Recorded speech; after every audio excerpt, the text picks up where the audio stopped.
Sí, Bernardo Maniago. Bernardo, ¿cómo te va? Buenas tardes. Antonio, muchas gracias. Está realizando su informe de gestión. El primero, en realidad, el jefe de gabinete, Agustín Rossi. Vamos a aprovechar para hablar con la diputada Miriam Bregman, porque ustedes saben que hace días se produjo un hecho de una violencia realmente extraordinaria en La Plata, cuando un grupo de encapuchados, dos, atacaron o intimidaron un local de la izquierda socialista. Inclusive el video se viralizó rápidamente en las redes. Miriam, bueno, es un hecho realmente grave. ¿Se sabe si están identificados de alguna manera quiénes son, de qué extracción política pertenecen?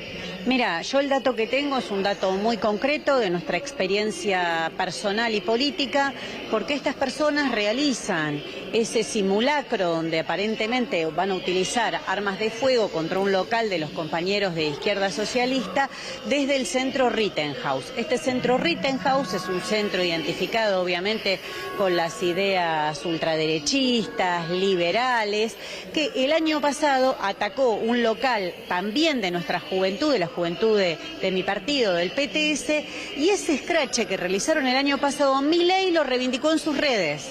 Es decir, no es muy difícil ubicar la ideología de donde provienen estos ataques, ¿no? Porque acá parece que todos son cuentapropistas los que espían, los que amenazan, los que hacen un atentado, son todos cuentapropistas. Bueno, yo creo que no, que hay una ideología que es el caldo de cultivo de este tipo de ataques.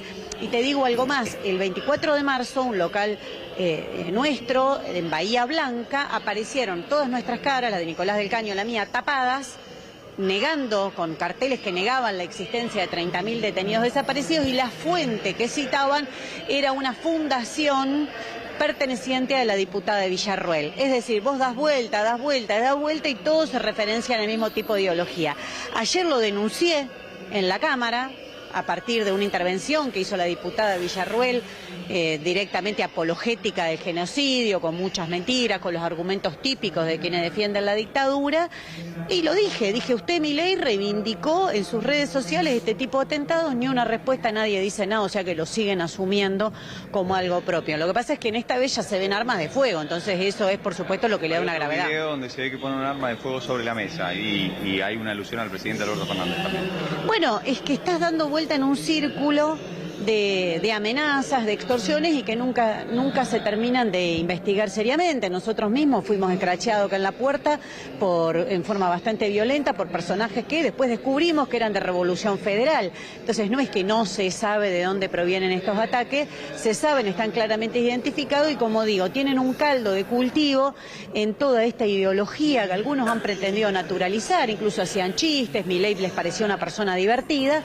Bueno, son el caldo de cultivo de todo este tipo de ataques que estamos viendo. Piensan que Milei se la pasó diciendo y los zurdos van a correr, la izquierda va a correr. Bueno, después aparecen personajes identificados con él atentándolo de locales y llegando a este caso de Izquierda Socialista, que es sumamente grave. Bernardo. Sí, además hoy se estaba haciendo también una conferencia de prensa en este mismo horario que nosotros estamos en sesión, por eso no estoy en el lugar, para también denunciar y anunciar todas las medidas a tomar. Miriam, ¿cómo te va? Antonio Fernández Llorente. ¿Sabés qué me llama la atención? ¿Qué tal, Antonio? Más allá de la derechoso, el brazo en alto derecho, saludo nazi, la bandera de la Confederación Norteamericana, es decir, reivindicar la esclavitud, la cantidad de banderas que están allí. Aquellos que leímos un poquito de historia, vos también, me llama mucho la atención porque son xenófobos, pro a esclavitud, son realmente una verdadera lacra, hay que tener mucho cuidado con esta gente.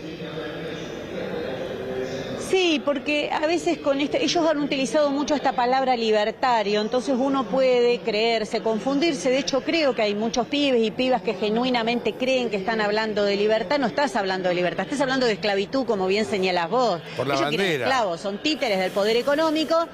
Claro, quieren esclavos, no quieren personas libres. Su libertad es la libertad de vender órganos, lo dijo Milei expresamente, libertad de vender órganos. ¿Qué libertad es esa?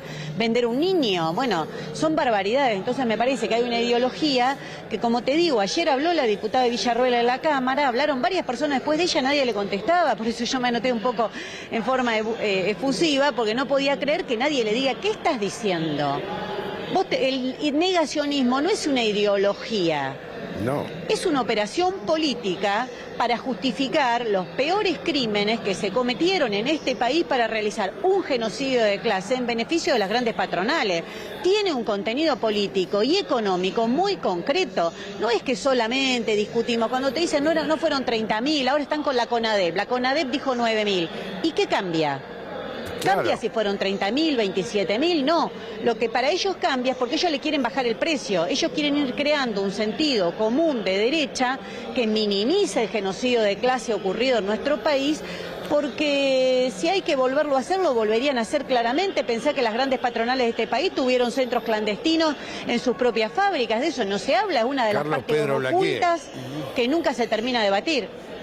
Bueno, tenés el caso de Blaquier, la justicia mira para otro lado, todo el mundo sigue haciendo negocio con ellos, como que aquí no ha pasado nada, pero las consecuencias de esos cambios estructurales económicos que produjo la dictadura a sangre y fuego, a fuerza de tortura, siguen hasta el día de hoy. Entonces no estamos hablando del pasado, estamos hablando del presente y de que nosotros vamos a enfrentar esa ideología. Antonio, mira, yo en esto no voy a hacer ningún tipo de especulación. Algunos especulan que Milei le saca votos a Juntos por el Cambio, yo creo que no son momentos para especulaciones, que tienen un aparato muy fuerte detrás, un discurso muy pensado hacia la juventud y que lo peor que podemos hacer es naturalizarlo. Nosotros, por lo menos, desde el PTS en el Frente de Izquierda, lo vamos a enfrentar, lo enfrentamos a Milei en cada debate que tuvimos, lo que pasa es que tampoco es una persona muy afecta a debatir, ¿no?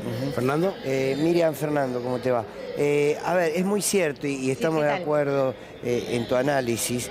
Ahora, ¿por qué crees entonces que crece, al menos en las encuestas, tomemos las encuestas, crece la figura de Milei? Porque uno, ¿sabés qué cree? Que los que siguen a Milei no saben en profundidad todo esto que vos acabas de denunciar de él. Aunque suene contradictorio, creo que no. Pero no lee la bandera que está atrás, Por es la eso bandera digo, del sur de Estados Unidos, eran los proesclavos. Claro, pero quiero decir, toda es terrible esa juventud bandera. es disputable todavía, eso quiero decir. Sí, por supuesto que hay un gran desconocimiento que significa, porque como te digo, se encubre con la idea de la libertad y lo que siempre digo, Milei es la persona en la Argentina con más horas de televisión en los últimos años, más horas de exposición mediática, hay una construcción detrás de Milei. Milei era un personaje triste que andaba por los canales de televisión gritando y de golpe hubo una construcción para que todo el descontento que hay con las dos fuerzas mayoritarias que gobernaron, tanto con Juntos por el Cambio como con el gobierno del Frente, todo sea canalizado hacia la derecha. Hay una decisión política de que ese descontento, que esa impugnación del sistema político incluso sea canalizada hacia sectores de derecha, que él lo dice, él te dice yo quiero lo mismo que Cavallo, o sea, no te está ocultando en sí mismo cuál es su política. Pero eso no es lo que se difunde de lo de Milei. Dicen Milei quiere dolarización. Entonces vos sacás la cuenta, un pibe que cobra hoy un salario de miseria, 50.000 pesos por mes, dice, voy a cobrar $50.000. Claro, lo que no te aclara es que previamente, para poder dolarizar en un país como el nuestro, tenés que producir una política de shock terrible, con despidos, con un montón de consecuencias económicas sobre las clases trabajadoras y populares, y que el dólar no es que a vos te van a pagar $50.000, vas a cobrar centavito de dólar, porque previamente va a haber una devaluación feroz. Algunos hablan de 2.500 pesos del dólar sería la política de Milei. Entonces, eso es difícil explicarlo porque es más fácil, yo prefiero escuchar y bueno, dolarizan y voy a cobrar en dólares. Ahora nos tenemos que tomar el trabajo y la paciencia para explicarle a todos esos pibes y todas esas pibas que Milei no quiere que vos cobres $50.000, sino que lo que quiere es que los empresarios paguen con unos centavos tu salario, que Milei está en contra de los derechos de las mujeres categóricamente, además de lo que decía Antonio, de su racismo, xenofobia y todo lo que compone su ideología, que es profundamente conservadora. Pero bueno, hay que empezarlos a enfrentar. Miriam, te mandamos un saludo muy grande. Bernardo, muchísimas gracias.